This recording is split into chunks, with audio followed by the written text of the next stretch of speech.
Bom dia, queridos, graça e paz. Primeiro domingo sempre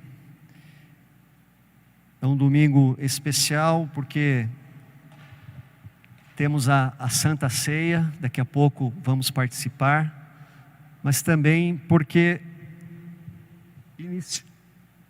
iniciamos uma nova série, sempre aos primeiros domingos. E marcando esta melhora do estado sanitário da nossa cidade e do nosso país, graças à vacina, graças primeiramente a Deus, nós estamos felizes de poder ver o povo de Deus voltando às celebrações. Então nós queremos abrir este mês, ou falar neste mês sobre esse tema, redescobrindo a comunhão. E o texto que eu escolhi para esta manhã está em Mateus, no capítulo 6. Mateus, no capítulo 6, versículos 5 a 8, é o texto que antecede ou precede a oração do Pai Nosso. E ele diz assim: e quando orardes, não sereis como os hipócritas, porque gostam de orar em pé nas sinagogas e nos cantos das praças, para serem vistos dos homens.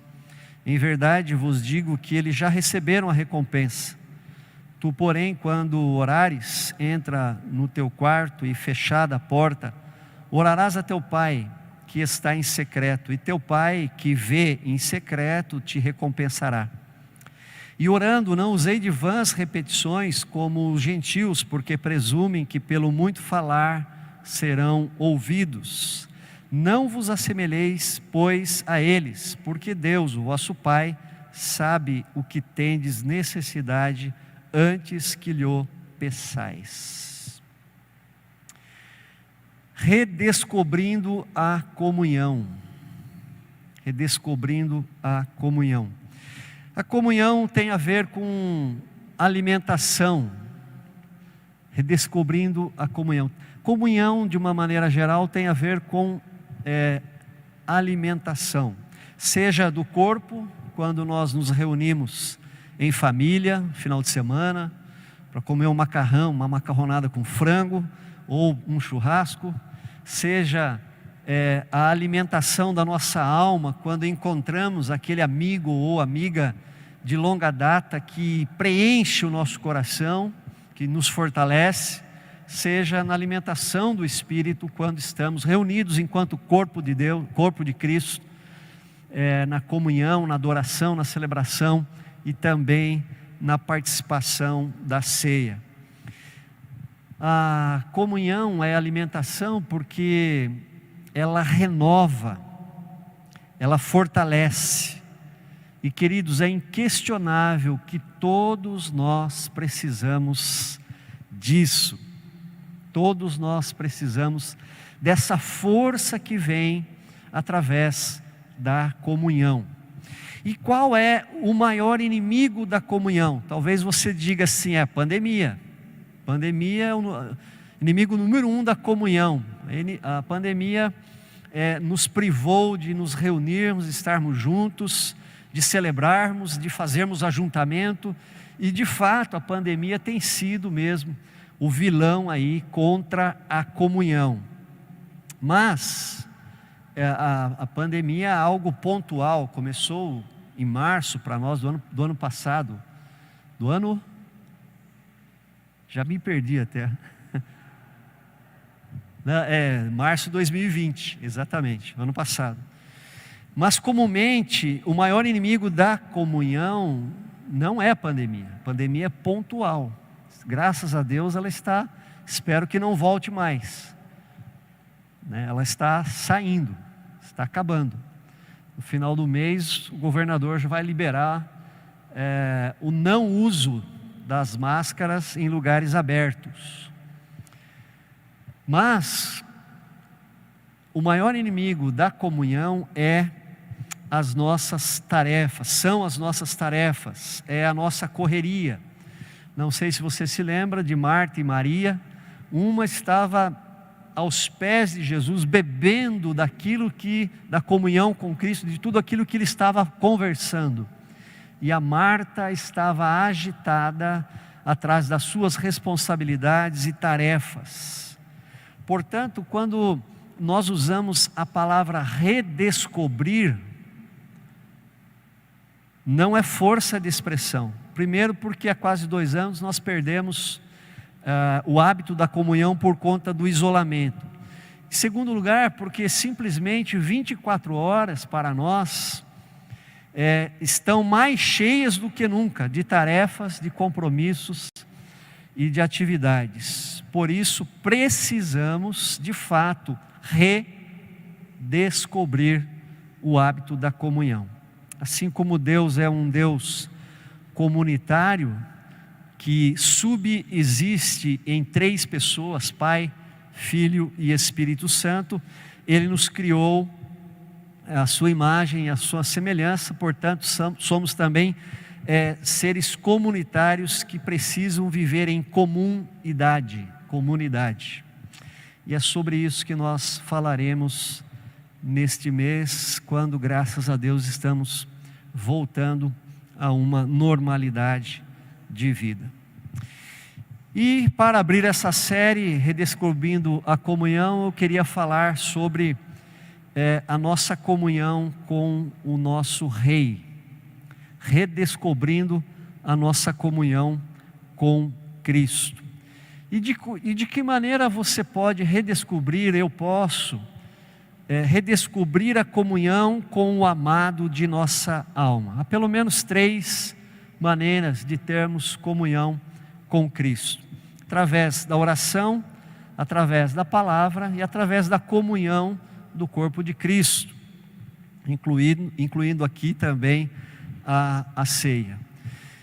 Agora, a maneira mais comum dessas 3 é a comunhão com Cristo através da oração.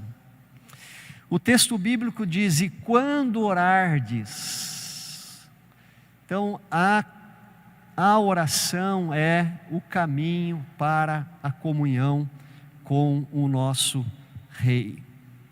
Por quê? Porque Jesus, Ele não está mais fisicamente entre nós, mas quando Jesus subiu ao céu, Ele deixou o seu Espírito, o nosso auxiliador. Então, a única maneira que eu tenho de ter comunhão com Cristo não é física, mesmo porque não acreditamos na transubstanciação. O pãozinho não vira carne de Cristo, o pão continua sendo pão. Então nós cremos na presença espiritual de Cristo. Ele nos deixou o seu Espírito. Então a única maneira de termos comunhão com Jesus é espiritualmente. E neste sentido então é que entra a oração.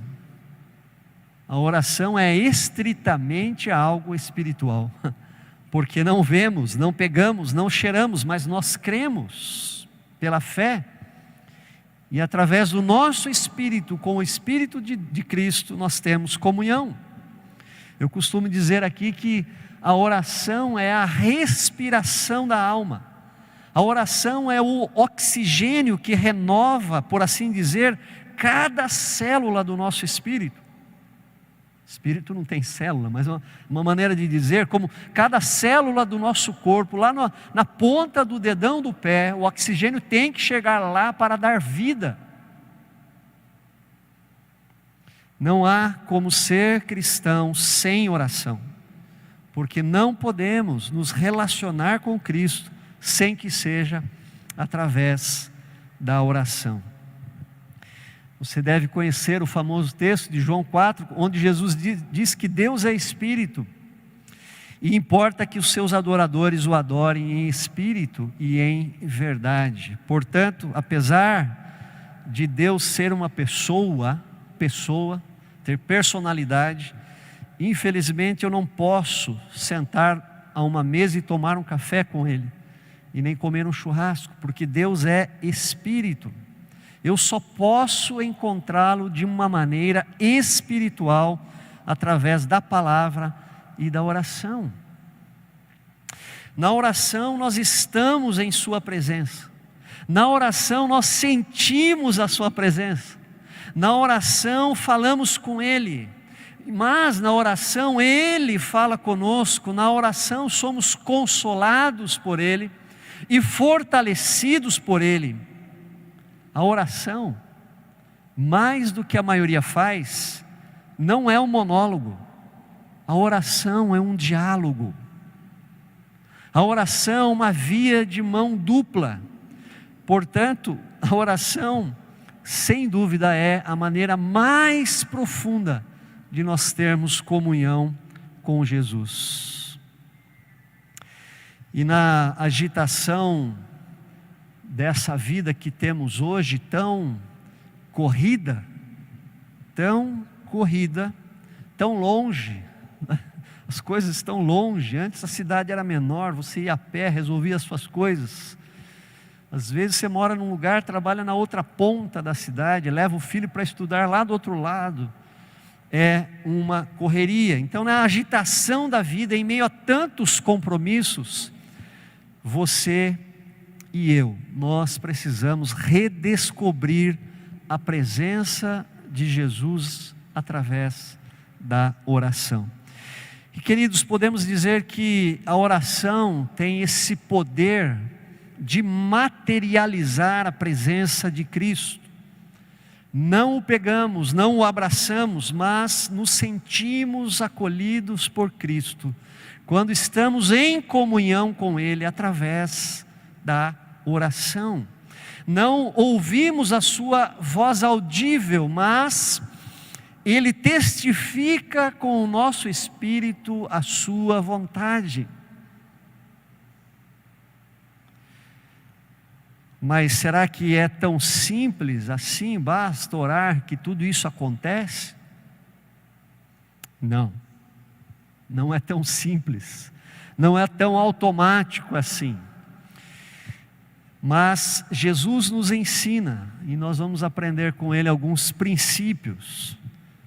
Então, a oração é o caminho para redescobrirmos a comunhão com Cristo. Agora, como de fato ter ou conseguir ter comunhão com Cristo através da oração? Como orar? Como orar? Jesus nos ensina. Jesus é muito didático. Como orar? Ele diz assim: e quando orardes? Quando? Esta expressão não indica opção, se orardes, mas quando orardes. E quando indica tempo, regularidade.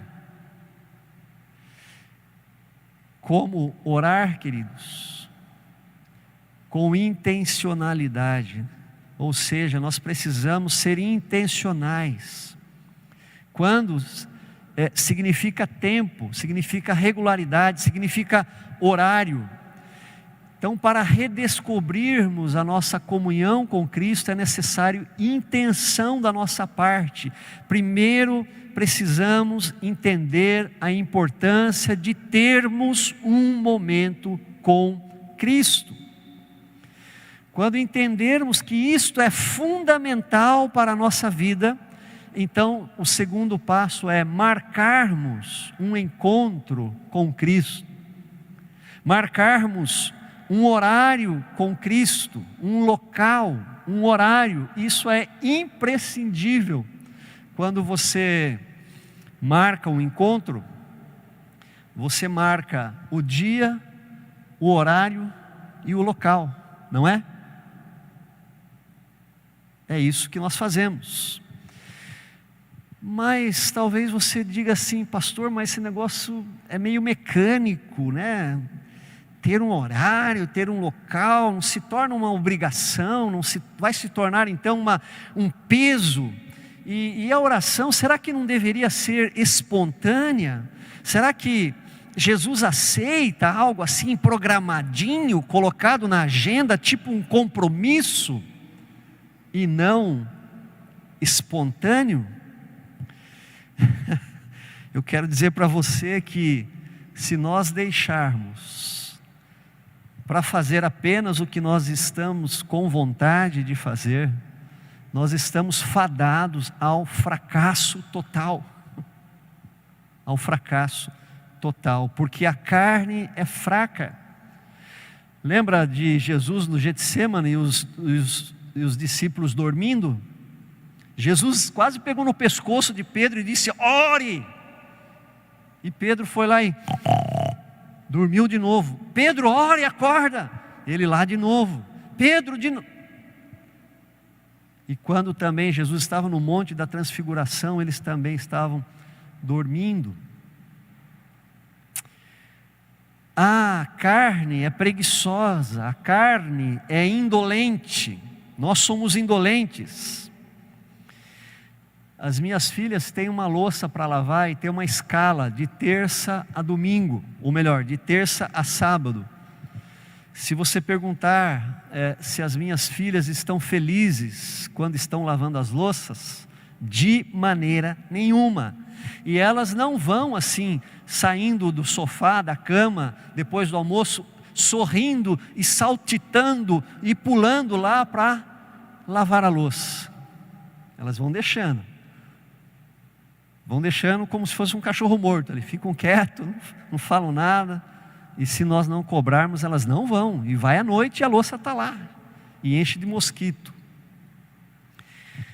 Mas eu sei que um dia elas irão nos agradecer por isso.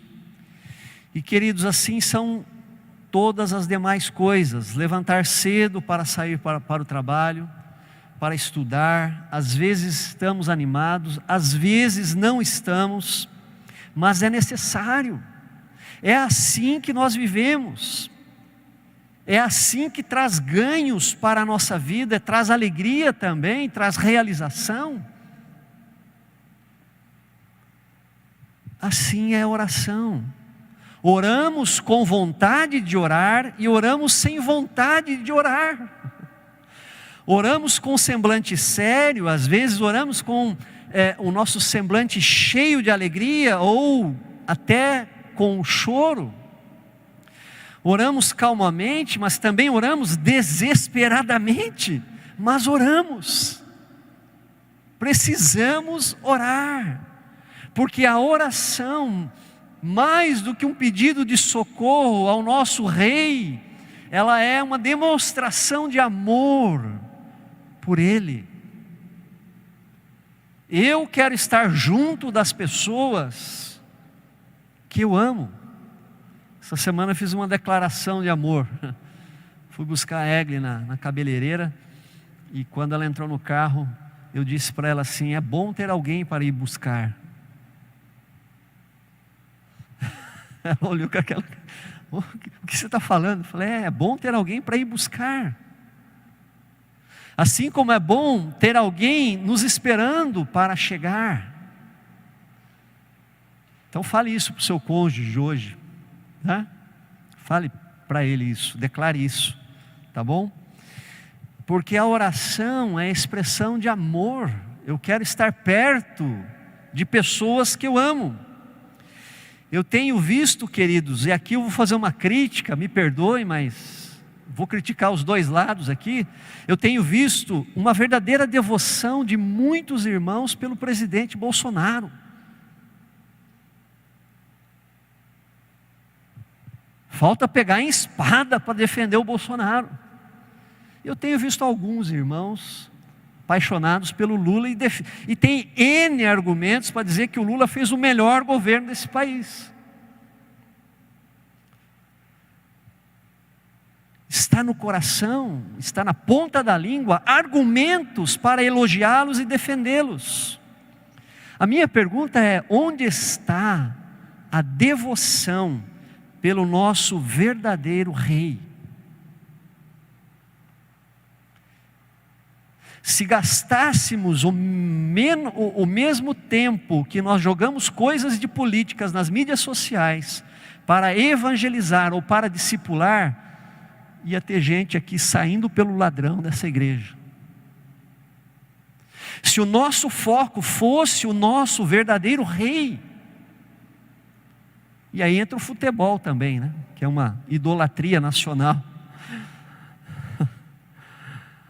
O amor por Jesus não pode, querido, ser demonstrado tão somente apenas por cânticos de adoração. Mas o nosso amor por Jesus deve ser demonstrado pela importância do tempo que eu estou com Ele e reservo para Ele todos os dias. Amem ao Senhor sobre todas as coisas, diz o primeiro mandamento. Jesus disse: busquem em primeiro lugar o seu reino. É prioritário, tem que estar na agenda, como primeira coisa. Por isso é intencional, exige intenção, decisão, intenção. Nem sempre vontade, mas intenção sim. Segundo lugar, quando orardes, não sereis como os hipócritas, porque gostam de orar em pé na sinagoga e nos cantos das praças, para serem vistos dos homens. Queridos, com estas palavras, Jesus está combatendo a ostentação, Ele está nos ensinando a orar com humildade, Jesus não estava aqui condenando o lugar da adoração, fosse a sinagoga, fosse nas esquinas, fosse na casa, fosse na rua, mas Jesus está falando aqui sobre o modo de orar, mesmo porque Jesus orou em lugares públicos, né? O que Jesus condena na oração é o teatro. A palavra grega aqui, hipócrites, significa dissimulador, fingido, e posteriormente veio a significar também ator, ou seja, aquele que representa. Vem do verbo replicar, réplica, imitação, né? Ator. Então qualquer oração feita com falsidade, com fingimento, já não é aceita por Deus. Muito mais quando isso está sendo feito para ostentação, para se aparecer perante as pessoas. Então a humildade é uma condição básica, uma exigência básica na oração. Sabe por quê?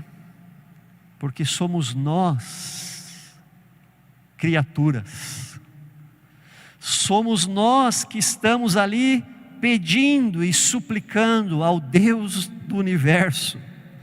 Somos nós que precisamos, somos nós que não temos, somos nós que estamos muitas vezes sofrendo. A parte infinitamente mais fraca nessa via de mão dupla que é a oração, somos nós. Como pecadores, o que nós merecemos de Deus? Nada, absolutamente. Pelo contrário, se Deus não fosse gracioso e fosse legalista, nós receberíamos todo o castigo que a lei nos dá por nossos pecados. Nós estamos vivendo dias em que as pessoas ficam de beiço caído por certas coisas que estão acontecendo na vida delas, e que grande parte dessas coisas que acontecem são fruto das suas próprias ações.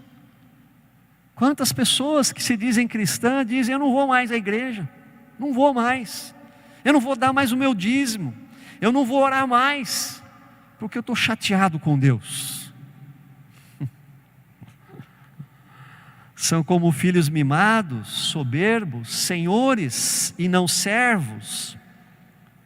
Tem uma relação com Deus de serem servidos e não de servir.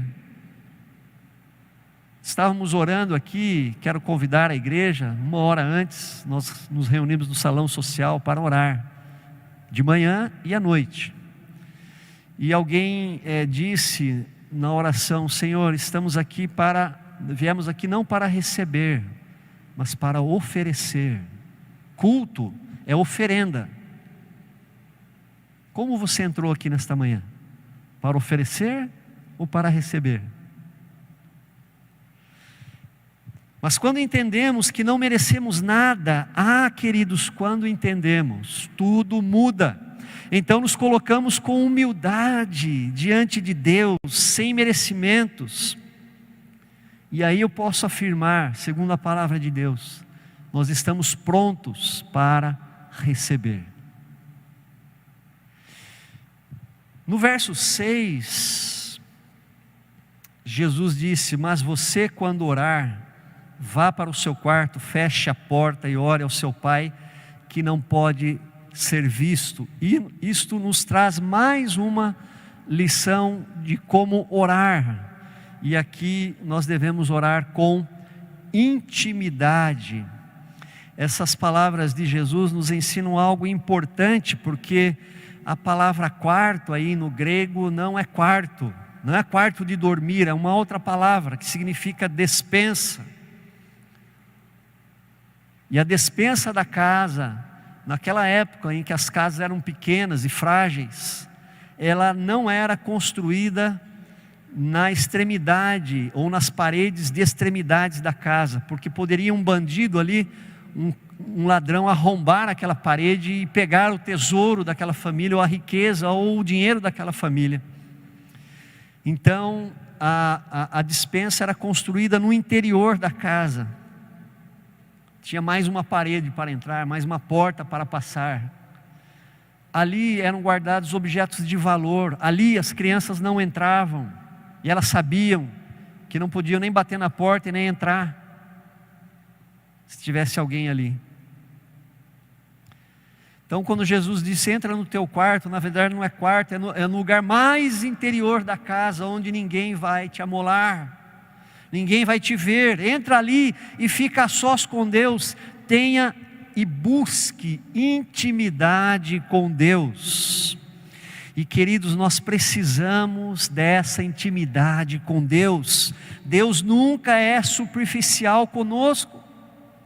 Portanto, não podemos ser com Ele também. E é na profundidade, na intimidade que nós temos sossego. E temos tempo para dizer a Ele coisas que normalmente não teríamos tempo e nem coragem para dizer em público. É na intimidade que nós rasgamos o nosso coração. É na intimidade que nós escancaramos o nosso coração, onde nós não temos nada para esconder. Podemos rir, podemos chorar. Nós somos perante Ele ali naquele momento de intimidade, verdadeiros perante o nosso Abba, o nosso Paizinho. É na intimidade e na profundidade com Deus que verdadeiramente somos alimentados. Quando ouvimos a sua voz, somos renovados e somos fortalecidos espiritualmente. A substância na vida espiritual nós alcançamos quando temos intimidade com Deus. É como a água viva da qual a palavra nos diz. Quando Jesus diz: do seu interior fluirão rios de água viva, a água viva não era a água corrente. A água viva era aquela água que vinha do profundo das cavernas, das pedras, das minas, da fonte. Ela vinha do interior da terra, aquela água pura. A própria natureza que Deus criou tem os elementos químicos para purificar a água quando ela sai para fora. Assim é o nosso relacionamento com Deus na intimidade, mais profundo, mais puro e mais renovador. Como tem sido a nossa vida de oração. Tanto a apatia espiritual quanto a vida espiritual estão diretamente relacionadas à nossa vida de oração. Se temos sido crentes apáticos, que não têm brilho no olhar, que não exala o bom perfume de Cristo, que não compartilha o Evangelho com a pessoa do lado, isso reflete a nossa vida de oração. Então, se temos sido crentes religiosos, ou seja, quando diz crente religioso, aquele que bate cartão, fui na igreja, fiz a minha parte, está tudo bem, tudo muito bom. Se temos sido crentes que apenas recebem, mas não servem, que apenas reclamam, mas não participam, não contribuem. Se temos sido assim, eu não tenho dúvida de que nós nos acostumamos com a superficialidade em nossas orações. Crentes assim oram apenas quando precisam, e oram pouco, e oram as mesmas orações, e falam, e falam, e falam para Deus, e depois não ouvem aquilo que Deus vai falar, porque já não dá tempo, tem um compromisso, estou saindo, dá tchau, vira as costas, e a oração então foi interrompida, se tornou um monólogo, uma via de mão única. Não foi um relacionamento, foi um desabafo, foi um desencargo. Não foi para isso que Jesus nos criou, que Deus nos criou, porque aí não existe relacionamento. Queridos, a oração é o caminho da comunhão, e Jesus nos ensina como orar. Então vem o desafio para mim e para você, e o desafio é esse: ore com propósito, ore com propósito. Jesus termina essa partezinha, que depois entra na oração do Pai Nosso, de uma maneira magistral. Ele diz: orem com propósito, e o versículo 7, e orando não useis de vãs repetições como gentios, porque presumem que pelo seu muito falar serão ouvidos.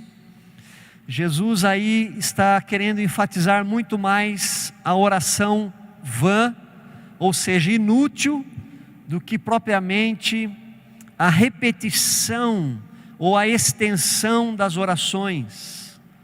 Mesmo porque Jesus, no Getsemane, na sua agonia, ele repetiu 3 vezes a sua oração.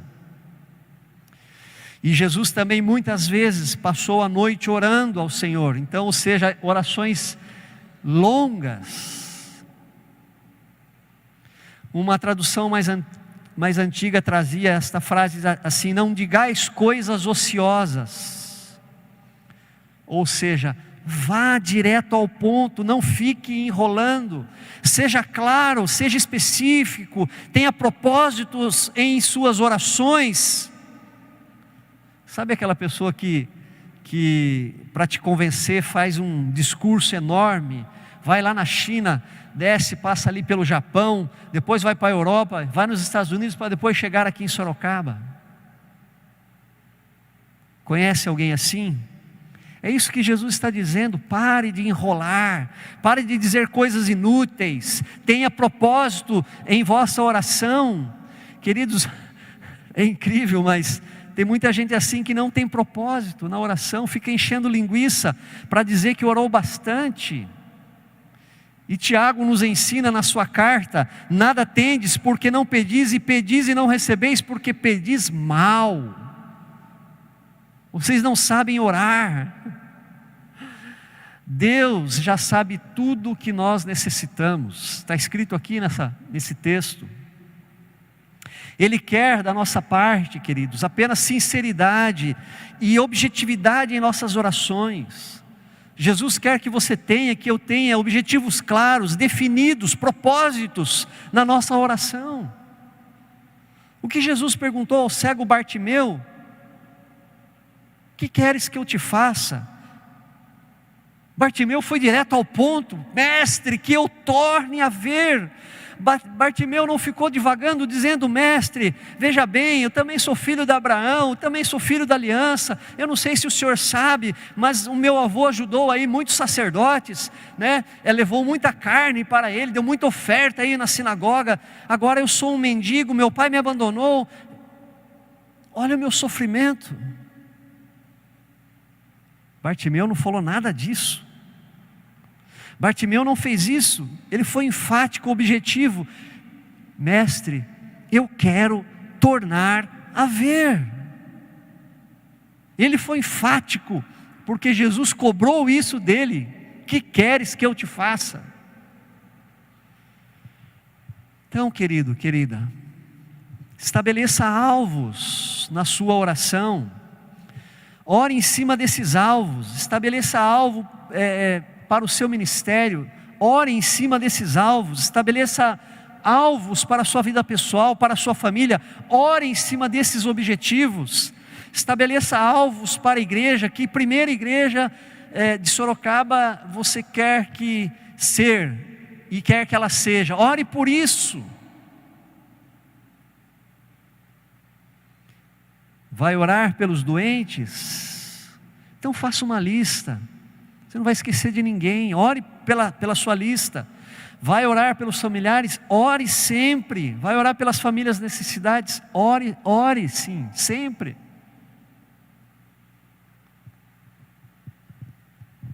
Queridos, orar com propósito significa também entender que a oração é muito mais do que pedir. Richard Foster, em seu belíssimo livro Oração, Refúgio da Alma, eu recomendo a leitura. E Deus me deu a direção de ler esse livro. Há muito tempo eu tinha ele, de ler num dos piores anos que eu passei, que foi 2020. E esse livro me ajudou muito. Esse livro, ele traz 21 tipos de oração diferentes.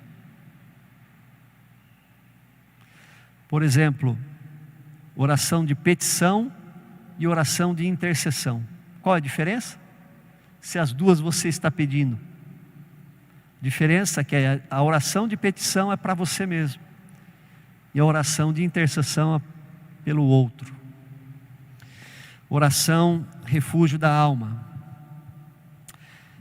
Então, orar é muito mais do que pedir. Orar com propósito significa também que nós estaremos ali adorando ao Senhor, exaltando ao Senhor, engrandecendo a Deus. Significa que na oração também estaremos reconhecendo e agradecendo a Deus por todas as suas bênçãos. Significa nos colocar em confissão de pecado, sabendo que aquele momento é mais do que propício para abrirmos o nosso coração.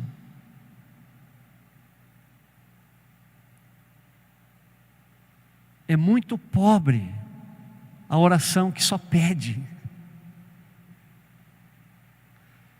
Porque orar é amar. Orar é estar diante do nosso Rei, do amado de nossa alma. Orar é uma demonstração de amor por Cristo. E eu queria concluir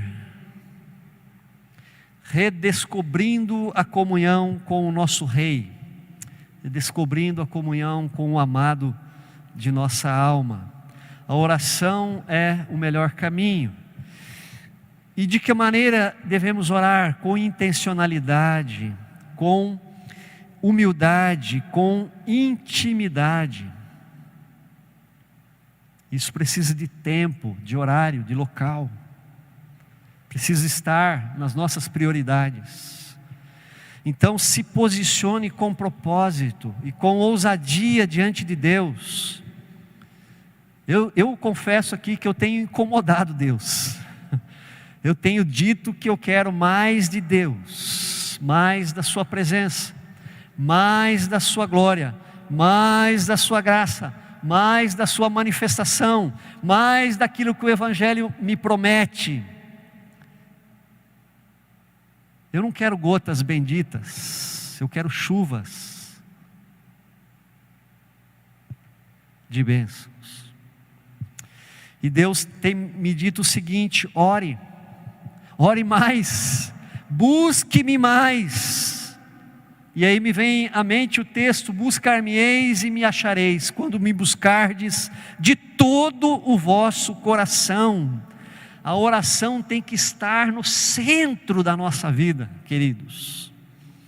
Nós queremos resultados diferentes, fazendo as mesmas coisas, não vai acontecer. Deus quer de mim e de você aquele momento que nós esquecemos de tudo, para estar na sua presença. E quando nós buscamos esta intimidade com Deus, no quarto mais recluso, sabe o que nós estamos fazendo com isso? Quando há intenção nisso, nós estamos cumprindo o primeiro mandamento, dando prioridade máxima a Deus. Isto agrada o coração do Pai. E aí, queridos, nós temos duas promessas nesse texto. A primeira é de que Deus nos recompensará, e a segunda é a de que Ele já sabe de tudo o que necessitamos antes mesmo de pedir, ou seja, Ele está atento. Ele tão simplesmente quer amar e ser amado por você, estar com você. É isso que Ele quer, porque Ele já sabe tudo que você vai orar. Ele está atento às nossas orações. Eu encerro citando João capítulo 15. Se permanecerdes em mim, as minhas palavras permanecerem em vós, pedireis o que quiserdes, e vos será feito. Nisto é glorificado meu Pai, em que deis muito fruto, e assim vos tornareis meus discípulos. Se permanecerdes em mim, e eu em vós. Olha quanta bênção existe nessa comunhão com Cristo. Você vai pedir o que você quiser e você vai ser atendido, ou seja, respostas para as nossas orações. Em segundo lugar, a glorificação de Deus, que é o objetivo máximo da sua vida e da minha. Em terceiro lugar, você vai dar muito fruto. Isso vai trazer uma profunda alegria a você. E aí sim, fazendo todo esse ciclo de permanecer, de receber, de glorificar a Deus e de dar fruto, nós seremos verdadeiros discípulos de Jesus. Este é o desafio desta manhã: redescobrir a comunhão com Jesus através da oração. Amém? Fica esse desafio. Que nota você daria de 1 a 10, sendo 10 o máximo, para a tua comunhão com Cristo? Pensa sobre isso. Que Deus te abençoe.